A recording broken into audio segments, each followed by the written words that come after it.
Continuamos con todos ustedes aquí en A Tiempo. Vamos a conversar con José González, él es economista, Managing Partner en GCG Advisor, especializado en análisis social, planificación, gerencia de proyectos de desarrollo rural, investigación socioeconómica y cooperación internacional. Un largo currículum. Vamos a hablar sobre la inflación en los Estados Unidos, una situación complicada, el dólar y el euro, pues allí a la par, y lo que esto implica, no solamente para Estados Unidos, sino para el mundo. Muy buenos días, señor González, lo saludamos. Buenos días, Marisol, encantado de estar en el programa. Igual, bueno, señor González, a ver, ¿se había visto una situación similar donde el euro y el dólar estuvieran equiparados? Desde que salió el euro, después de los acuerdos de Maastricht, inicialmente, brevemente, el dólar transó por encima del euro, pero prácticamente por toda la vida de la moneda de 2002, el euro siempre transó con un valor por encima del dólar, porque en los Estados Unidos, desde la administración Clinton, no tenemos un superávit fiscal. Hemos tenido sistemáticos déficits fiscales tan grandes como 17% del producto en los momentos de la crisis hipotecaria, que impidieron que el dólar llegara a niveles de la paridad que acabamos de ver hace unos días. Ya está volviendo a transar el euro por encima del dólar, pero marginalmente, a niveles, esta mañana habla a niveles de 1.0198 Ujú. euros por dólar, cuando había transado históricamente entre 1.1 algo, 1.2.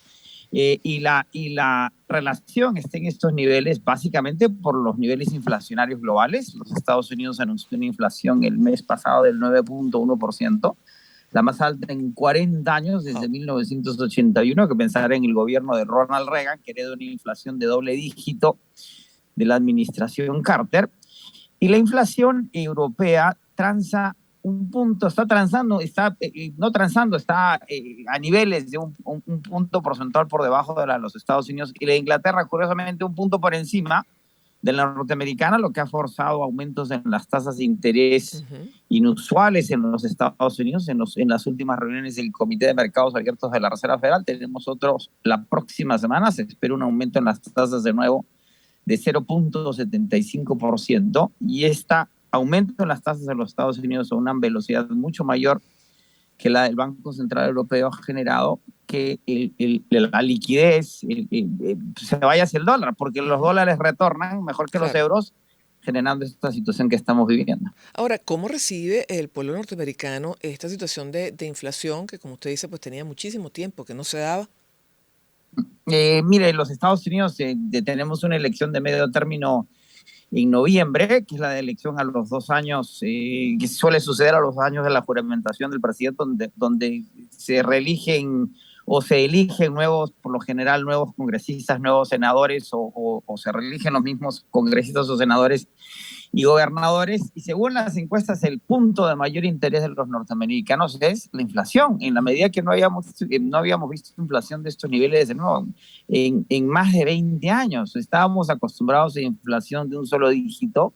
Incluso la Reserva Federal, que tenía un objetivo de inflación anual del 2.3%, no la cumplía y no la cumplía y no la cumplía. Y por eso es que hemos vivido con tasas básicamente de interés a nivel cero por poco más de una década, Ujú.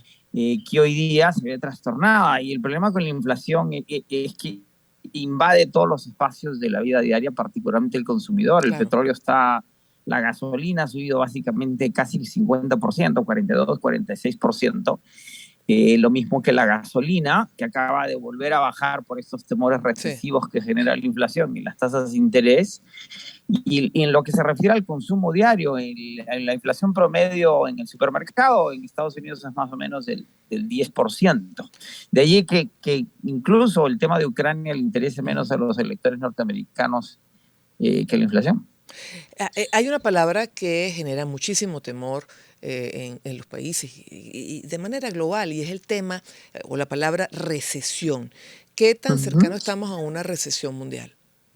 Mire, en el primer trimestre los Estados Unidos ya cayó 1.6%. Ujú. Recordamos que el año pasado tuvimos el rebote de las cuarentenas de la pandemia y la economía norteamericana creció por encima del 5%. Ujú.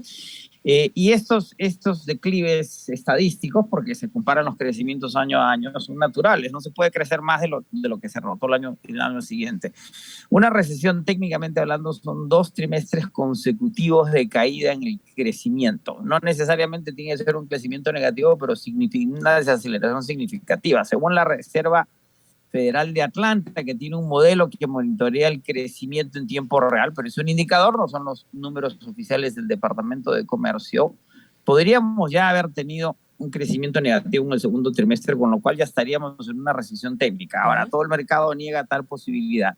El Fondo Monetario Sí. Internacional dice lo mismo, y más bien la proyección es que veamos una recesión, esos 2 trimestres consecutivos a fines de este año y comienzos del próximo, por las tasas de interés en Ujú. aumento para controlar la inflación, que deberían bajar la generación de empleo y el consumo, que genere que esta inflación retroceda. Ahora Mm. podríamos, si la inflación no ha sido controlada para entonces, si nadie cree que así sea, que recién vamos a ver inflación baja en línea con el objetivo de la Reserva Federal en el año 24, es decir, vamos a tener inflación este año y el próximo, que podríamos estar más bien en esta inflación, que es una Ujú. mezcla de recesión con O sea, el inflación que peor no de los habíamos mundos, visto. ¿no? Exacto, que no habíamos visto en Estados Unidos de Ujú. nuevo desde la administración Carter, y una situación que le costó a Carter con la toma de rehenes en la embajada norteamericana en la reelección, y donde se abre este ciclo económico ahora considerado llamado neoliberal, que empieza con Reagan, que más o menos se está acabando con Trump y con lo que se llama la pospandemia, las heridas de la Ujú. pospandemia, estos daños económicos y financieros que nos va dejando la pandemia, que tienen que ver con estos problemas en las cadenas de abastecimiento, y que agrava la guerra nuclear por la presión en las materias primas, que hay una conjunción con las ayudas financieras y fiscales que se generan en la pandemia para asistir a la base de la pirámide, Mm. que generan esta inflación y este ajuste que genera esta recesión por el cual estamos pasando. ¿Esto cómo impacta al mundo? Mire, entre Europa y los Estados Unidos básicamente está la mitad, casi la mitad, no llega al 50%, pero 44 o 5% del Producto Interno Global, en la medida que el mundo desarrollado, que es solamente el 12% más o menos de la población global, pero son los que más consumen. En la medida que el mundo desarrollado no crece, no consume, el mundo se desacelera. Mm. Y el problema es que la desaceleración en Occidente genera desaceleración en China, que sigue teniendo un modelo exportador, que sí ha querido transformar de una economía que exporta a una economía que consume. Ujú.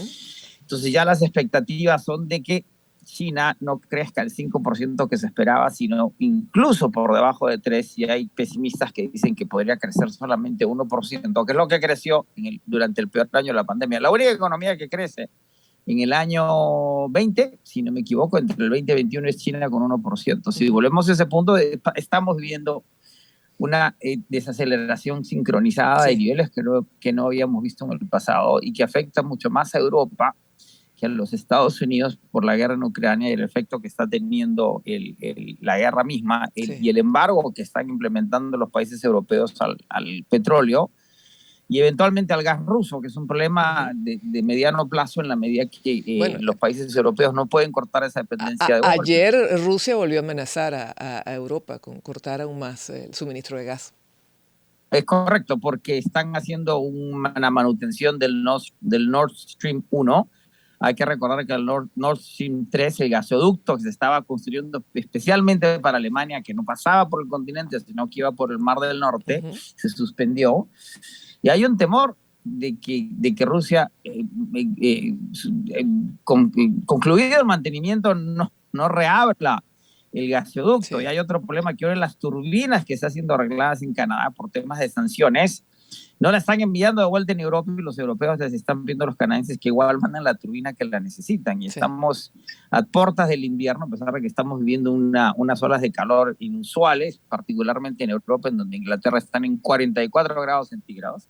En Nueva York estamos a niveles de esta mañana de 27, pero estamos llegando a Ujú. niveles de 33. Ujú. Eh, que ya hay situaciones como en Alemania y en Francia donde se está pidiendo el control del uso del Sí. gas y la electricidad, y donde están volviendo a hablar termoeléctricas a carbón en Francia y Alemania, asumiendo que no va a haber una oferta de gas ruso normalizada. Señor González, pero lo que me está planteando es una situación para los próximos tiempos bastante comprometida en cuanto a la economía global, ¿no?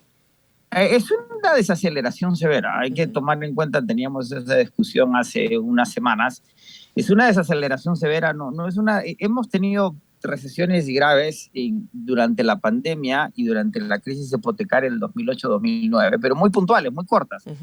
Esta no va a ser una recesión tan severa, es una desaceleración importante, pero ya el Fondo Monetario Internacional ha anunciado que está recalibrando sus proyecciones de crecimiento para este año y el próximo. Los acababa de recalibrar en abril. Estados Unidos, que esperábamos crecer 3,7, según las primeras indicaciones, no hay números oficiales todavía, que creceríamos 2%, 2% el próximo año. Estados Unidos ha crecido 3,5% promedio después de la Segunda Guerra Mundial hasta la fecha. Por lo tanto, ese 2, si bien es una recesión grave y severa, la inflación del 9, hay una discusión si ya llegó a un pico, ¿no? Las materias primas están cayendo por este temor recesivo de la inflación a niveles relevantes. El propio petróleo ha corregido de los niveles récord que tuvo de 137 el barril. Sin embargo, podría ser un crecimiento pobre prolongado, con una inflación por encima de los objetivos prolongado, por lo menos de 1 año y medio, que sí se van a dejar sentir en el consumidor. Sí. Bueno, interesante lo que está planteando. Nos imaginamos pues que esto está siendo objeto de discusión en el plano global internacional y que bueno, las acciones que se van a tomar o que se están tomando son tendentes a atenuar pues esta repercusión que estamos viendo, ¿no? Bueno, muchísimas gracias, señor González, economista, y que nos ha dado pues esta visión global en torno a esta desaceleración de la economía tanto en Estados Unidos como en Europa. Y mientras tanto, China, hay que ponerle la mirada a China. Vamos entonces a hacer una breve pausa y venimos con más.